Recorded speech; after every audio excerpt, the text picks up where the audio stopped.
Angel fans, we've all seen the Ron Washington drills. Today, you're going to hear the philosophy behind the drills that manager Ron Washington has his players participating in. And you're also going to hear how the players feel about those drills. They appreciate it. It's time to get locked on with Mike and John, and this is Locked On Angels. You are Locked On Angels, your daily Los Angeles Angels podcast. Part of the Locked On Podcast Network, your team every day. Thanks for making Locked On Angels your first listen of the day. You can find us anywhere you get your podcasts, including Apple Podcasts, Spotify, and SiriusXM by searching Locked On Angels.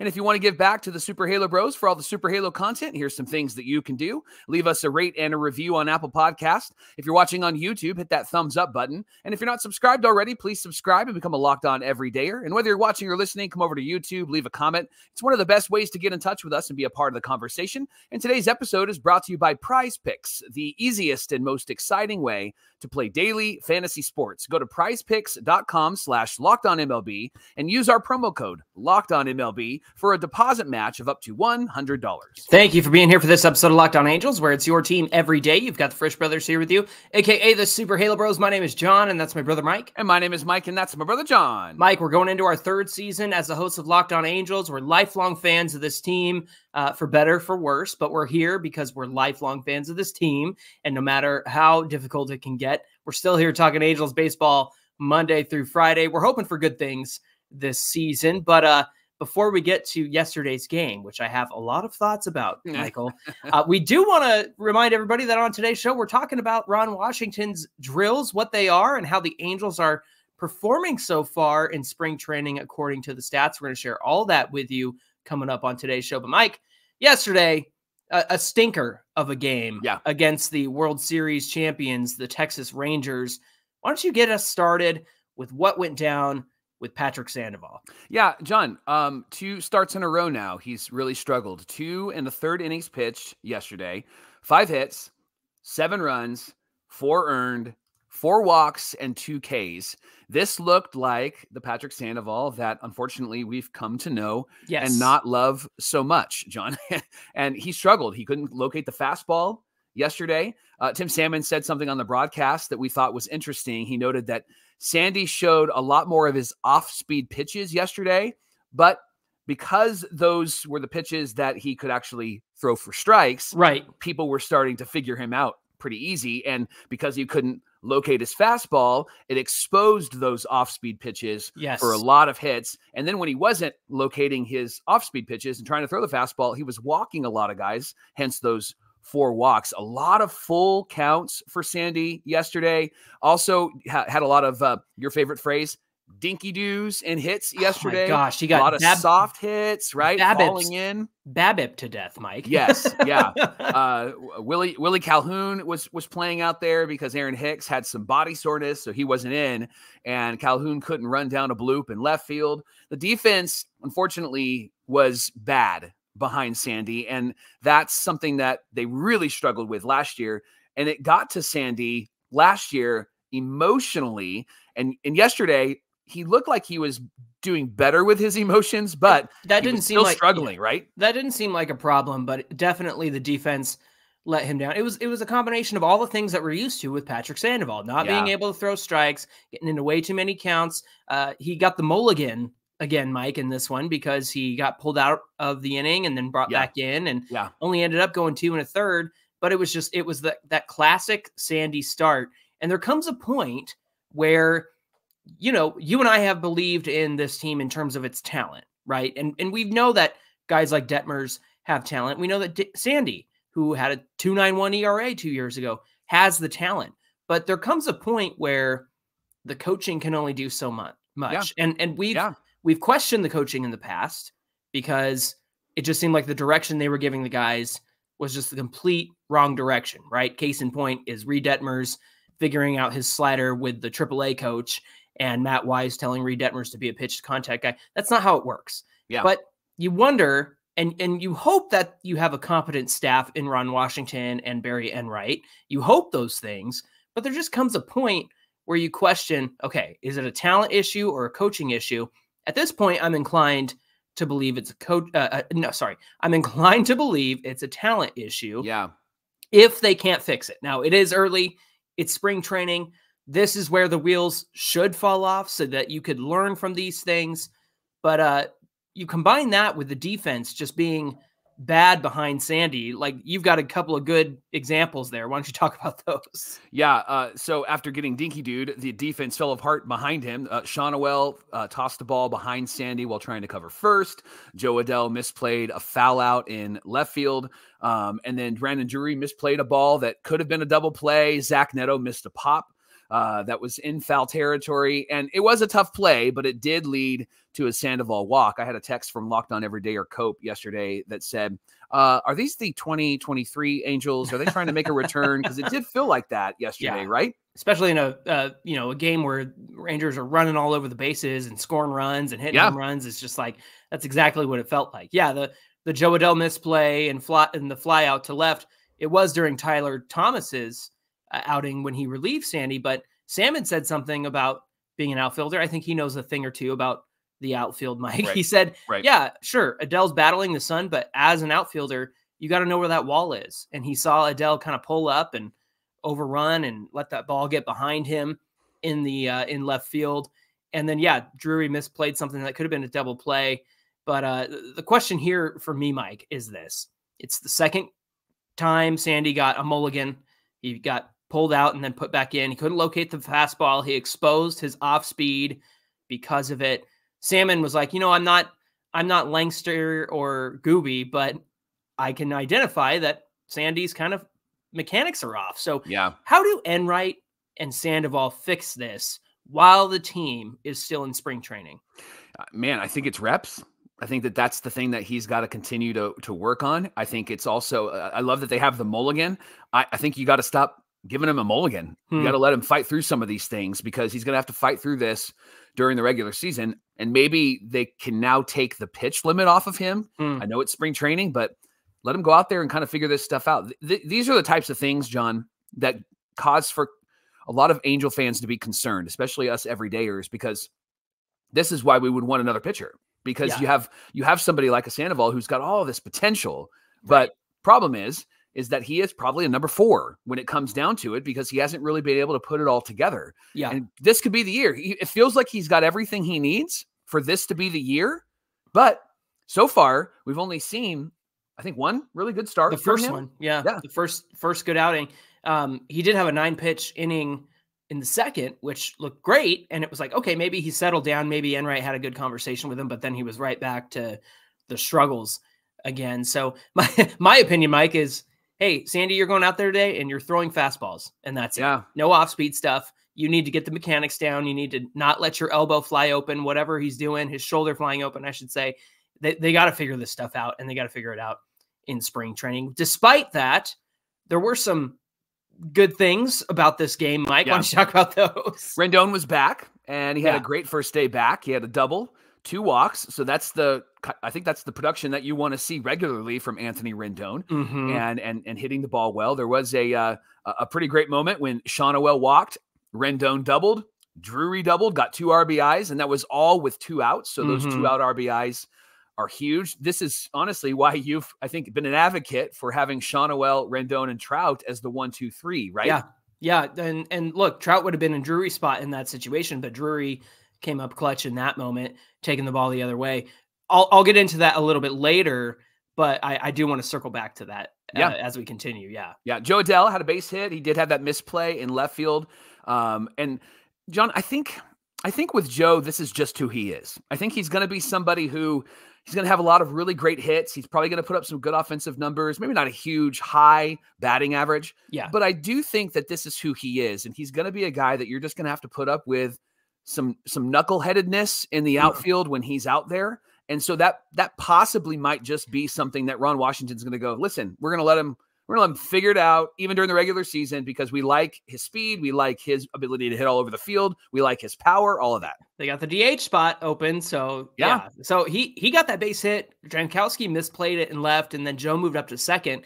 And then there was kind of a little bit of a shift, not the shift that we're all used to, but the shift that saw the third baseman off the bag against a left-handed hitter, and Adell stole third. He noticed that he was off the bag, and he beat him to the bag. Mike, I'm interested to see if that's something that they take advantage of more with a runner on second. The throw was wild to third because Joe forced the issue. Yeah. And he was able to get home. So that was fantastic. That's the perk of having Joe in the lineup, because he does have some speed, and Yeah. he has, in the past, he hasn't been a great base runner, at least like aware, but athletically, he's a great base runner. I can't say that. I keep base path. base path. He's a great base runner when it comes to his athletic ability. Maybe with Wash and with EY at third, his intelligence on the base path might get a whole lot better, right? Yeah, I think that could be the case. Mike Ohapi had a great throw out at second base on the runner trying to steal it. And then Theis worked a full count and got a double the other way. And Salmon said, I love seeing that, hitting the ball where it's pitched. And Mike, that's what I've been trying to identify with Matt Theis. He needs to hit the ball where it's pitched and not do his automatic loopy swing every single time. Mike, I have some thoughts I want to wrap up this segment with, because I need you to talk me off the ledge a little bit, because I am pretty upset about yesterday's game. And I just want to give you a rundown of what the things that were frustrating. I say all this with the understanding that this is spring training and that they need to figure this stuff out right now. But this game epitomized the frustrations that I and many everydayers and Halo fans have had with the Angels. Sandy struggled to locate the fastball, 4 walks in 2 1/3 innings. Sandoval getting dinky dude and BABIP to death as the soft contact falls in. There's bad plays behind him, at least 4 or 5 outs that should have happened and got him out of the inning sooner and threw less pitches. Mike, the lineup, obviously this is not the regular lineup, but this was a day to try things out. But this is a lineup that is forcing the issue with Mickey Moniak at the top. It just doesn't work to me. And the reason why they want him at the top is because of his speed. But I wonder, and somebody brought this up on Twitter and Everydayer, are you really going to have Mickey Moniak try to run and steal a bag in front of Trout and Rendon? Are you really going to? Because historically, they haven't done that. But I will say, this is why I wanted Shawnuel leading off, Rendon second, and Trout third, because in the game, we saw 2 outs from the 9-hitter Neto and the 1-hitter Moniak. Moniak struck out on 3 pitches, and that's not what leadoff guys do. It was a 3-strike AB, and that was it. Now, to be fair, he did come out again in the next AB and work a walk, so maybe somebody gave him a talking to, but Shawnuel, like you mentioned, walked. Rendon doubles, Drury doubles. Trout would have been in Drury's spot there, and Rendon, he could have walked like he did twice in this game too instead of the double, and Trout still would have come up with runners in scoring position. So to me, that's going to be the difference with that 1-2-3 in the lineup. The defense, Mike, Joe Adell can't run that fly out and left. He's not helping his case when it comes to the defense, and he's looked good, especially in the last half of the season last year, but it's just getting really hard to defend that guy sometimes. And you mentioned the Shawnuel throw behind Sandy. Drury missed what could have been a double play. Willie Calhoun is playing like an obvious AAA guy, not a guy who belongs in the majors. But I say all that because here is what I hope is different. What I hope is that Ron Washington has a way of figuring things out, what works, what doesn't, and this is his way of doing it. He's going to let this stuff happen in the game during spring to know, okay, Moniak doesn't work at the top, or however he decides to go about that. I hope that someone spoke to Moniak after his 3-pitch strikeout because he did work that walk. I hope Ron Washington recognizes the changes to the lineup he has at his disposal where he can move a Rendon to second and a Trout as at third and Shawnuel's leading off. I do hope that Barry Enright can find a solution to Sandoval's fastball location issues, which I trust him to do much more than Matt Wise, because here's the frustrating thing that you and I have been frustrated with the past 5 seasons. There's obvious issues with the team, and they never get changed. Phil Nevin didn't do anything to change the obvious issues, and Matt Wise couldn't help any of his pitchers with the obvious issues. So my final thought here is this. I think the Angels having a day off today, they needed a stinker game like Monday. And because now they can figure out and discuss where everything went wrong, and Ron Washington can sit back and go, okay, that doesn't work. This works. Maybe I do need Shawnuel leading off. Maybe Rendon should be ahead of Trout. You know, whatever the case may be. I just hope that things change and that Ron Washington and the coaching staff have the ability to recognize when things need to change. And again, it's all spring training. I understand that. And this is the time for them to figure that stuff out. Hey, we want to thank you for making Locked On Angels your first listen every single day. The Angels are off today, but they're playing their next game tomorrow on Wednesday against the Royals at 1:05 Pacific time. Catch every pitch of the Angels hometown broadcast with SiriusXM on the SXM app. Just search Angels. Coming up on Locked On Angels, what are the Washington drills, and are they helping the Halos players to improve? We're going to talk about all of that coming right up.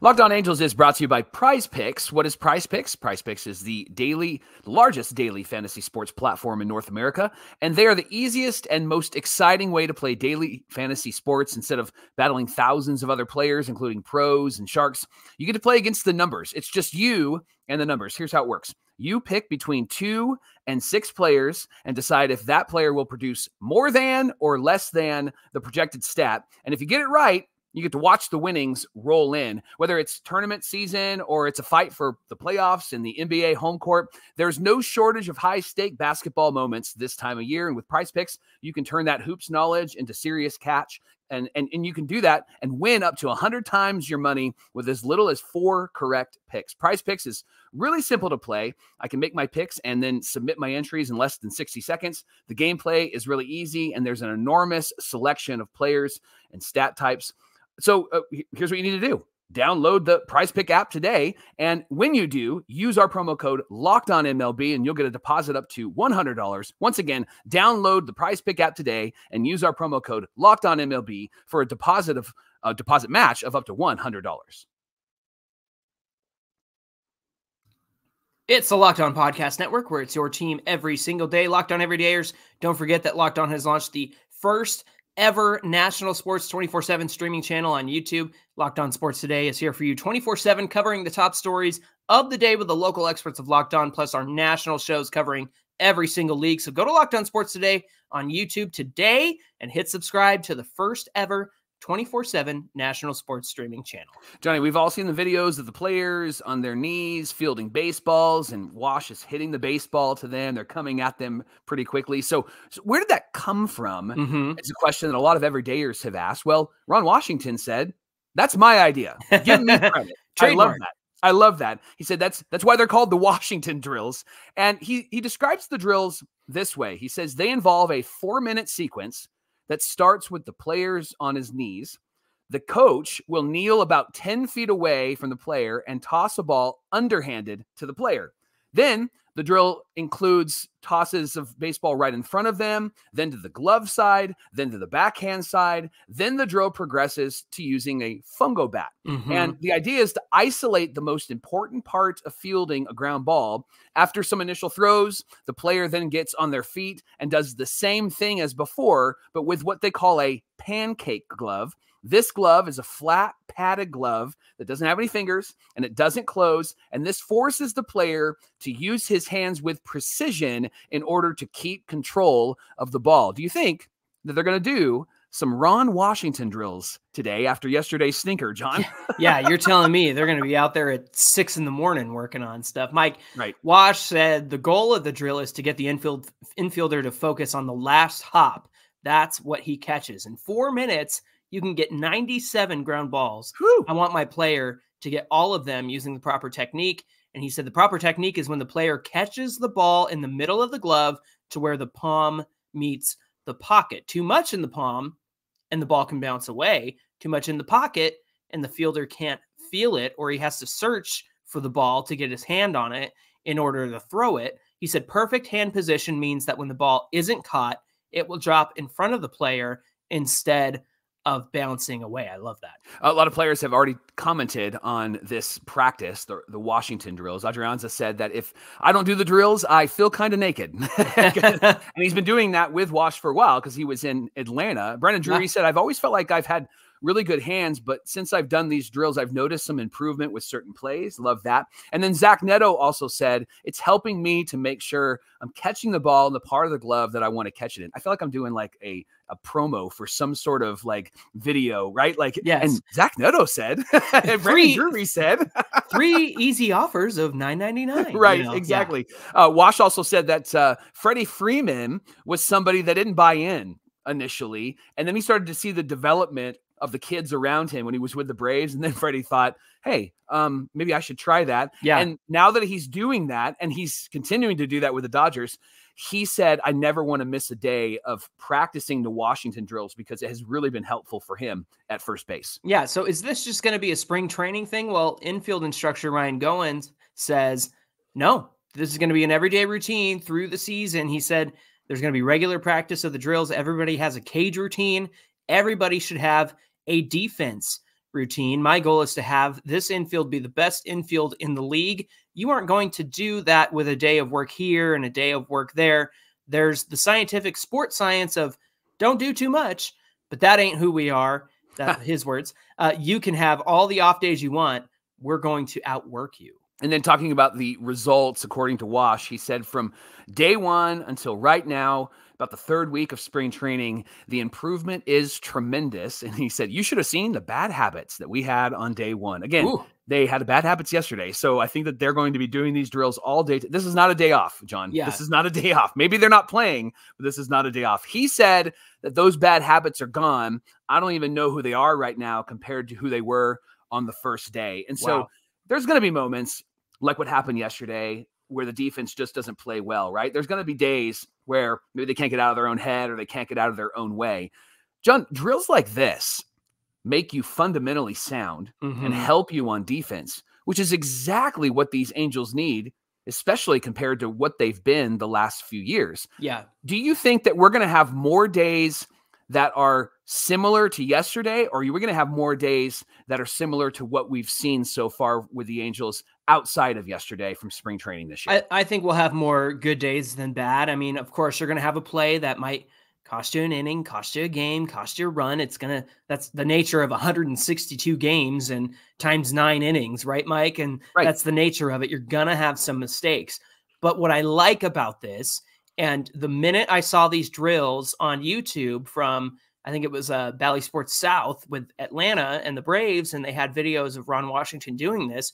And this was around the time he got hired as the Angels manager. I said, man, I cannot wait to see him do this with Neto and Rengifo, even Rendon, Mike. And, you know, we joke about it that Rendon hadn't been at third last week, but his throws look a lot better over there. He's getting to the ball a lot better. He's finding the ball. Part of what I like about this drill is the fact that it emphasizes not only when to snatch the ball up off the ground, but that the hand placement is key as well, where you need to have perfect hand placement so that you're not trying to find it without looking at your glove, so that these guys get their hand on the ball. They're not bobbling. They're not gripping the ball in a way where they don't have the grip on it. They're working on making sure that when they make the play, they scoop up the ball, they have the ball in their hand, they're able to make the throw.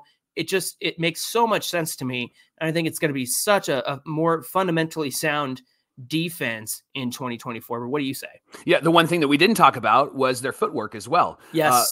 Ron said that he wants them kind of standing in a triangle. So wherever they get the ball, wherever it bounces or wherever they scooped it up, their feet need to be spread out in a triangle form, shoulder length, where that ball was, facing the base that they're going to throw it to. So it's not about their hands, John. It's about their positioning. I could have used this when we played softball.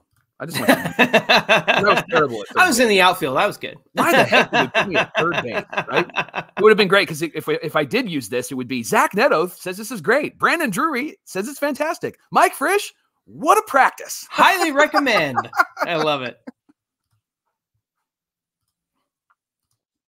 Locked On Angels is brought to you by Amazon Fire TV. Amazon Fire TV is your destination for sports, from live games to highlights to in-depth analysis. Fire TV offers an amazing viewing experience. Whether it's opening weekend for baseball, which is almost here, or the college basketball tournament, you're going to want to have a Fire TV. Fire TV recently created Fire TV channels to deliver a constant supply of the latest videos from your favorite sports brands, all for free. And that includes us at Locked On and all of our friends at Locked On, and most of the big pro leagues and college conferences as well. Fire TV channels let you dive into all of the game analysis, highlights, and more. And Fire TV channels will keep you up to date on the latest of the world of sports around the world.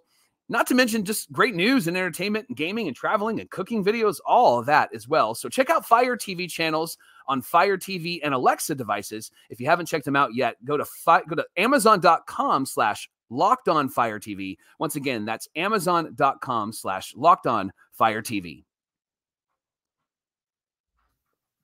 Mike, we had a great visit from our new Super Halo sis, Swilly Sports, yesterday, and everybody really seemed to enjoy the show. So thank you for the kind words. Of course, we'll have Swilly on during the season as a contributor here, but she posted some really great stats coming into spring training on where the Halos ranked in terms of offense.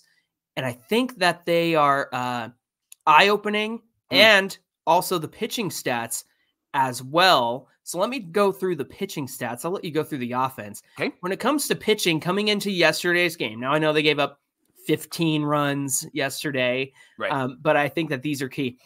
The ERA, Mike, coming into yesterday's game, 4.22. That was good for 11th. The batting average against is 242. That's good for 9th place.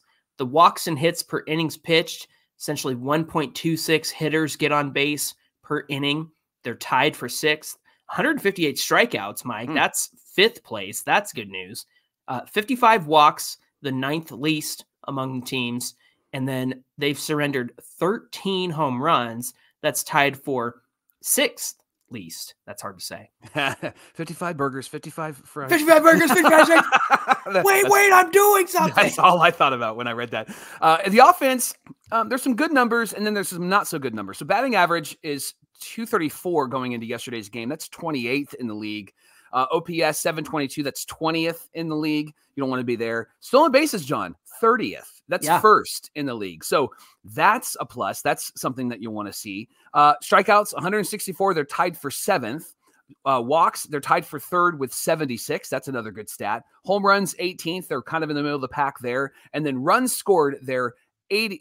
They're not 80th. They've scored 80. They're 16th in the league. So, Johnny, what do these numbers tell us, and what do these numbers not tell us? Yeah, I think I want to talk about the pitching stats, because the most interesting thing to me is how you wrestle with the ERA and the batting average against. 11th place for ERA, 9th place for batting average against. To me, Mike, those two numbers are close, 11th and 9th, because they kind of go hand in hand, right? The more hits you're giving up, the more runs that are being scored, whatnot. But I will say this. I think that a ERA like that, especially given yesterday's game, in spring training, you can take that with a grain of salt, because these are guys that are spending a lot of time figuring things out on the mound and working on things. Yeah. Now, obviously, you have a case like Sandoval yesterday, who has some mechanical issues, very obvious mechanical issues that he needs to work on. The other side of the coin is, I think about Tyler Anderson and how he was working on his fastball placement and location, and how in the first game, he was trying some things out, trying to hit the top of the zone, trying to hit the bottom, made some mistakes along the way of pitches that were hit in the middle square of the zone. And so to me, the ERA and the batting average against doesn't concern me. I think what is interesting is that in total of all the pitching, the walks and hits per innings pitched is less than 1.5. Yeah. Meaning that only about 1.5 guys get on base on average per inning. So, you might have 0 one inning and 2 the next and 1 the next inning. And I think the whip is a very good stat to indicate where this team is. Strikeouts, 158, 5th best. That's fantastic. And then not surrendering as many home runs as you would be concerned about, especially in the dry weather of Arizona. That's also a good sign as well. So the pitching stats to me, especially the whip, are the most encouraging. What do the offensive stats tell you? I think you have to remember that it's spring, and so this is going to include Mike Trout and then that no-name guy that you're trying to figure out who he is and where he came from, right? So these numbers can be Steven skewed. Snell. Right, they can be skewed either way. So with the low batting average, I think it gives me two thoughts. First thought is, I can see that because you have a lot of young guys that are trying to figure some things out. However, that might be one of the reasons why the Angels might need another bat. It might be one of the reasons why they might need to extend this lineup a bit, or it's going to be an indication of the Angels needing to have some really good years from Joe Adell and Mickey Moniak, right? That's going to have to going to have to rise. And you a healthy season from Ward and Yeah. Rendon, those guys. Yeah. Yeah. You can also say the same thing with stolen bases. It's great to see 30. I think that's an indication of what the Angels are going to do this year. However, how many of those stolen bases are from the guys who are going to be in there regularly versus Steven Snell, right? Yeah. Jake Marisnick, I think, has like 5, Mike. Yes. And Marisnick's not going to be on the roster to start the season. Right. Hopefully he'll be in AAA, which is where I'd like to see him. But yeah, we've seen a lot of stolen bases from the likes of Jordan Adams and Jake Marisnick, that kind of thing. Yeah. So that's a question you have to wrestle with. The thing that I really like about these stats, Johnny, are the walks. Tied for 3rd, which just goes to show you that the approach at the plate is not to swing it and kill it like it was last year. The approach at the plate is to work the count and use the entire field. So I think that what we see offensively is a great philosophy from Johnny Washington, helping these guys to use the entire field, helping these guys to make contact. I've seen a whole lot more sacrifice flies. I've seen a whole lot more situational hitting. And I think we'll see a whole lot more of that as the regular lineup gets more reps and as we move into the regular season. Yeah, we're starting to see more guys get optioned to the minors. And so we're starting to see more of the regulars participating each and every day in spring training. So it'll get interesting here in the, what do we have, like 2.5 weeks left? Man, it's time's flying by here, Mike. Yeah.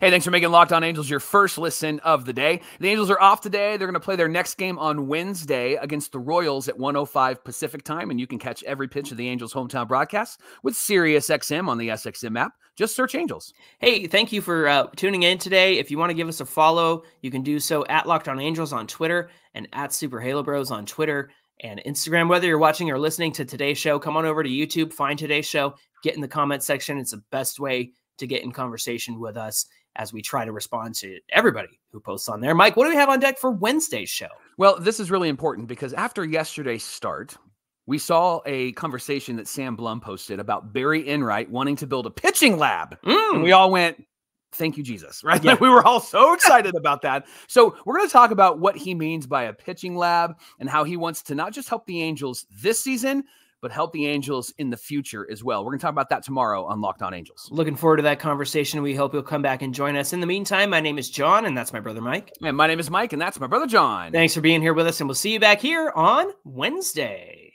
Steven Snell. Steven Snell. Bob Sacramento. I know people, and you're good people.